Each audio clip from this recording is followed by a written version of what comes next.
Good evening, everybody. Uneducated Economist here. I had an article sent to me about central bank digital currencies, so I thought I'd come out and talk a little bit about them. The central bank digital currencies. This is something that we have talked about in the past, and I remember one of the videos that I had done earlier in the start of this channel was talking about negative interest rates and how they are going to need to have a cashless society in order to implement negative interest rates. And I still feel that this is probably one of the things that are going to take place at some point in the future. Now, when I say that, I don't know how far out into the future that's going to be, but at some point they are going to take interest rates into negative territory. It's either that or the pain that people are going to have to go through is going to be far too much. So the only way to deal with it is to go negative. And now, how far out, again, I don't know. But they do need to implement this digital currency in order to make it work, because everybody would just take their money out of the bank and just hold cash. And I know there's going to be plenty of arguments about inflation and stuff like that.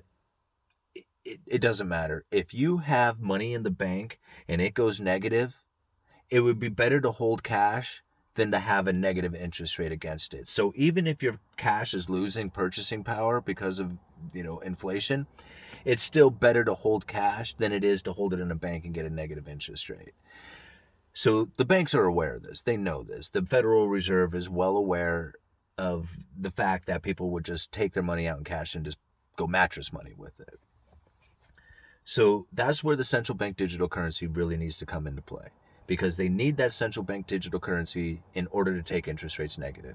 And a lot of people are going to say, well, they already did negative interest rates in Japan and all that. That's at the central banking level. I'm talking about negative interest rates all the way down to depositors level, which it will go if it's in the banking system, like if it's in Japan and in Europe and all that. If it goes deeper into the banking system, eventually it'll find its way into the deposits.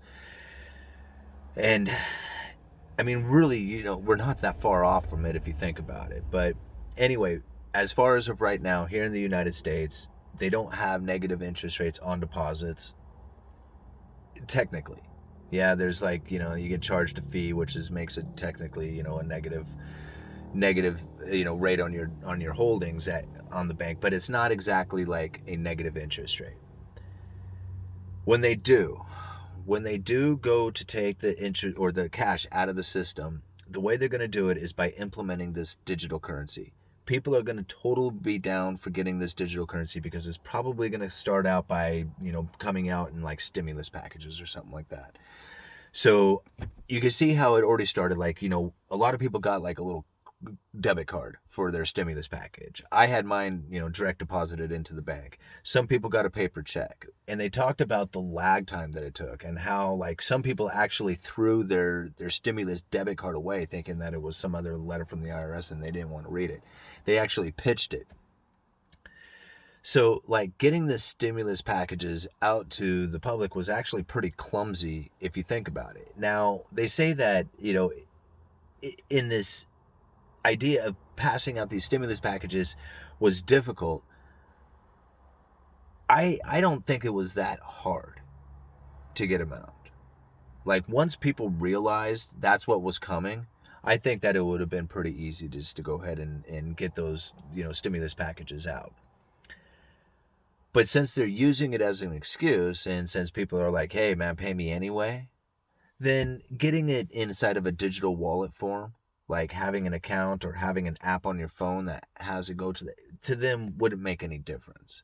And so they'll totally be down for something like that.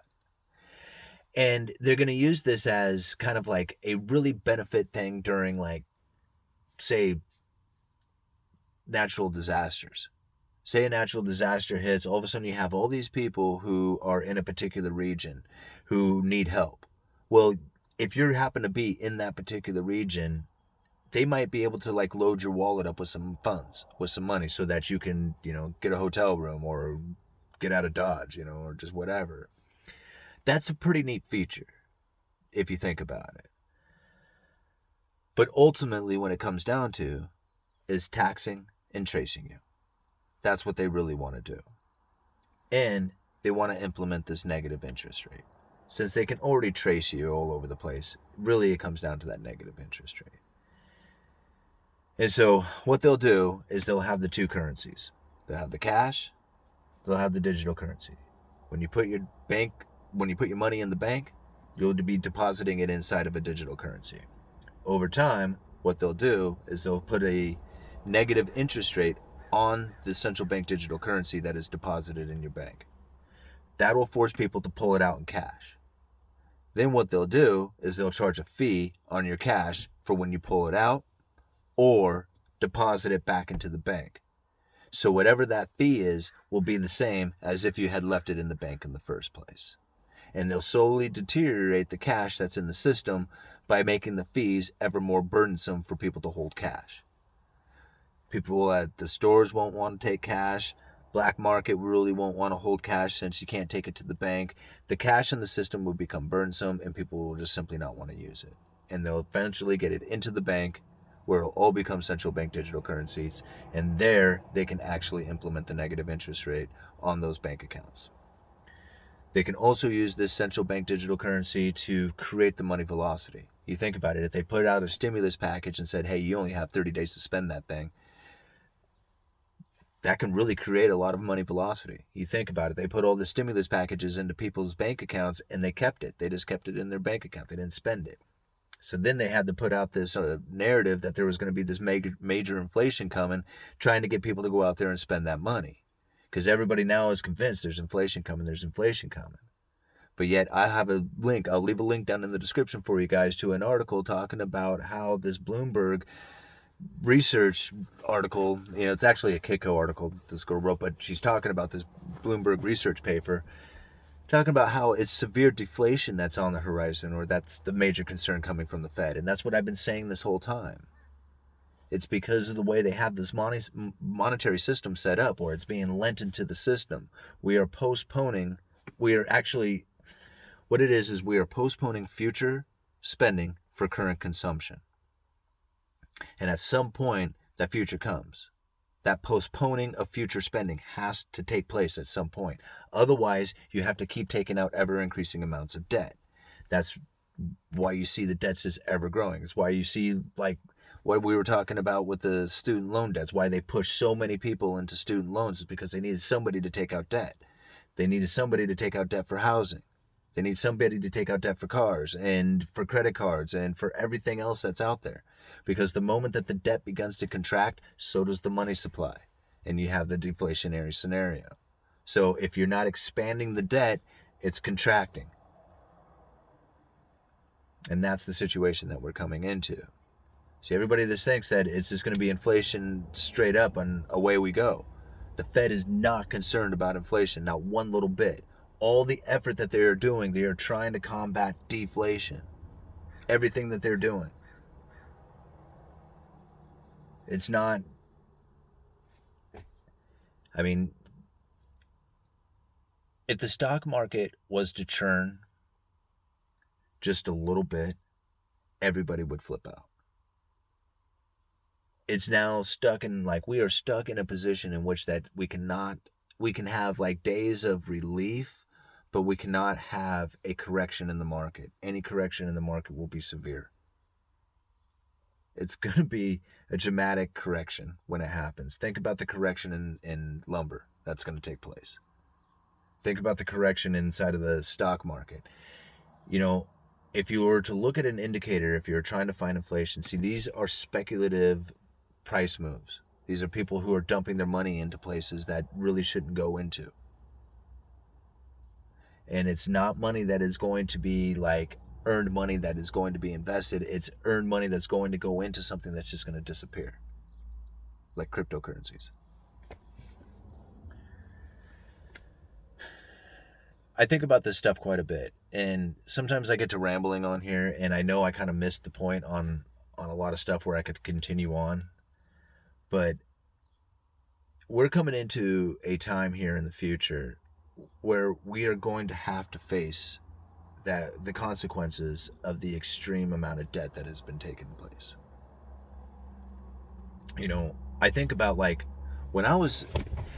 you have to do is just think about yourself. Think about when I talk about my story,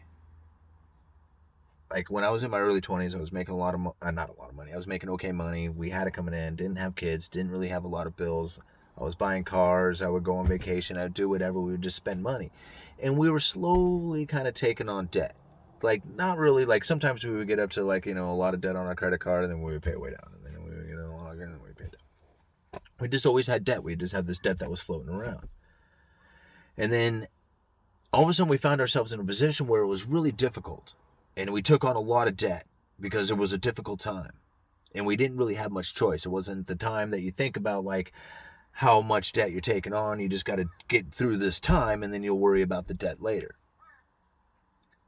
Well, then you get through that time, and then you realize, well, I need to take on more debt in order to maintain that happy, good life that I had going.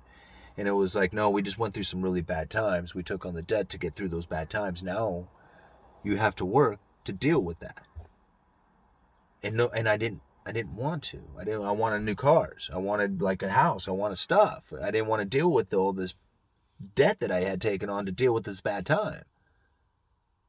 So that meant the bad time for me just kept going on. I mean, it wasn't a bad time. I had a job. I had health. I had things going. I mean, I had access to stuff. It wasn't like I was deteriorating. It wasn't like I was going deeper into debt, but I had to make up for all this bad time. So years went by. Like, years. And I just kept paying on this debt. Paying. And it was just like, I still ain't got nothing. Still ain't going nowhere. Still ain't got money in the bank. I'm still, like, at any given time, like a flat tire would just completely ruin my week. And then after I dealt with all that, dealing with the past, one day it was gone. And that was that. I mean, that was that. Like, all the stupid stuff I had done, like all the dumb things that I had purchased on the credit card, all the stuff, it was gone. Like, I had, like, all that past. I mean, it was just like, you just shut the book, put it down. It's all over, and you move on forward from here on out. See, that's what the country has to face at some point. They have to say, yeah, we're not going deeper into debt anymore, and no, we don't have anything good. We have to work damn hard for nothing. We get nothing from it. What we get to do is we get to pay for all the past stuff that we have done, and we get nothing for it, for all the work that we do. And you have to do that for a long time, until it's over. And then when it is, it's over. And you can start new again. So I think about that. I think about, like, when people talk about the Great Reset, that's it. It would be something like that. That's the Great Reset. Everybody has to go through a whole lot of pain. You have to go through a whole lot of suffering. You're not going to get your retirement. You're going to have to, scrounge for food. These are the things that you're going to have to deal with in order to make up for the fact that we keep postponing future spending for current consumption. And if we keep postponing it, the more we have to deal with it. And I don't know, some people just seem to think that it can just, just magically just go away. Like you don't ever have to face the piper on that one. All right, Uneducated Economist. You guys let me know.